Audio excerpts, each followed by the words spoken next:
In this flow of the fight, we'll be taking a look at the combat sequences that led up to Shawn Porter hurting Terence Crawford with the right hand. Now, early in the fight, Terence Crawford figured out that he was going to be able to time Shawn Porter pretty easily with his lead hand over the top of Shawn Porter's lead hand by simply switching to southpaw. Obviously, he didn't start southpaw; he started orthodox, but he was finding Shawn Porter's timing really, really easily, and was able to control the space with his lead hand. And I thought easily won the first round, but decided to switch southpaw anyway. Now, coming forward, again, Shawn Porter looking to control the space and looking to attack Terence Crawford with the jab, but finding himself in more and more positions where he's eating punches like this, or little small controls as Terence Crawford gets better and better with the range, better with the timing, and then again, finding Shawn Porter on the line more and more often. Even though this is not a clean punch, getting closer and closer to his timing and his rhythm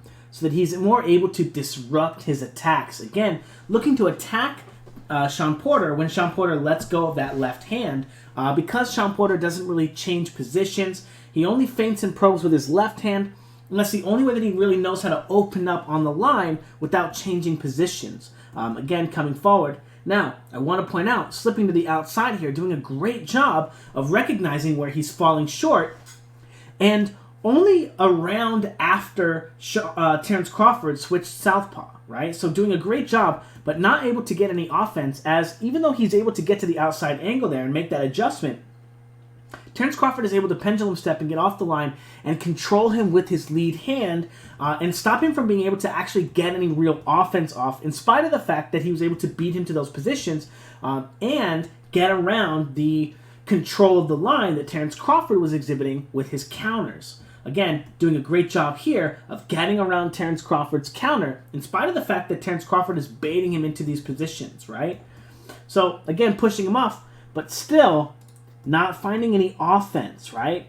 Getting Terence Crawford pendulum stepping off the line after that hook, and Shawn Porter not able to follow up. Now, again, all is not lost for Shawn Porter here, shooting that jab, and again, knowing that there are two sides to the line, realizing that he can't get to Terence Crawford from the outside of the line, so he's going to start trying to find ways to get him on the inside. And I want to point out that when he slips to the inside and rolls to the inside, Terence Crawford throws that hook trying to counter the jab, or trying to counter that hook, and gets stuck on the line, pivoting off of his front foot with his head much closer to Shawn Porter than he probably realizes. Now again, getting back to this game here, Terence Crawford doing an excellent job of controlling the space with his counters, drawing Shawn Porter into the line here, and then countering him, again, looking to take advantage of Shawn Porter's jab. Now, not just his jab, but anytime he lets that left hand go, triggering Terence Crawford to let those counters go. Again,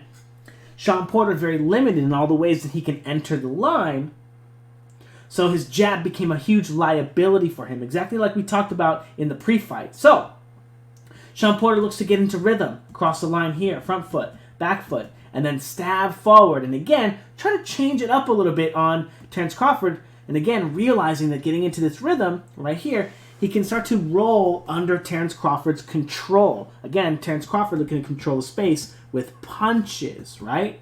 Now again, take a look at Terence Crawford shoot that jab, or Shawn Porter shoot that jab, and then the hook comes, and Shawn Porter is rolling under Crawford's hook there and trying to land a right hand. Now again, he's going to do that same motion here, and again, Terence Crawford is getting a little piece of it, but Terence Crawford actually kind of has a little interesting thing to say after this little moment, because he realizes that Porter kind of figured him out a little bit. So I just wanted to kind of point that out a little bit, just real quick. But here, in the fifth round, is when he starts to make his adjustment here, shooting this jab, and again, getting to the other side, and noticing that when Terence Crawford is on the line and countering, he's in this position here. So, moving forward, getting back into his active guard, very, very similar to what he did before, shooting that jab, rolling to the outside of that shot, and coming this time, instead of just rolling, coming with the hook to the head, and actually catching Crawford. Really good shot here, and I think hurting him and allowing Porter to follow up and kind of take control of a little bit of the round. Now, I do think this is a little bit wide of a scorecard already, but I do think that Shawn Porter fought an excellent fight. He made some great adjustments This is just one of the adjustments that I noticed going through the fight was that Terence Crawford was doing a great job of fighting off of Shawn Porter's jab early in the fight, especially getting control of it as an orthodox, moving to southpaw, and then looking to set up the big right-hand counters. And then again, Shawn Porter being a decent boxer, right? Decent boxer. Understanding where he's falling short, that Terence Crawford is beating him on the jab, and making an adjustment to find a way to use the jab to set up a roll into a big right hand. An excellent adjustment from Shawn Porter. And then obviously Terence Crawford has some adjustments of his own. Anyway, if you guys are interested, the full film study will be up tomorrow in the morning on Patreon. Check it out. It's $10 to sign up, $10 a month, and it's going to be way cooler than this. But yeah, a lot of cool stuff. Anyway, thanks guys.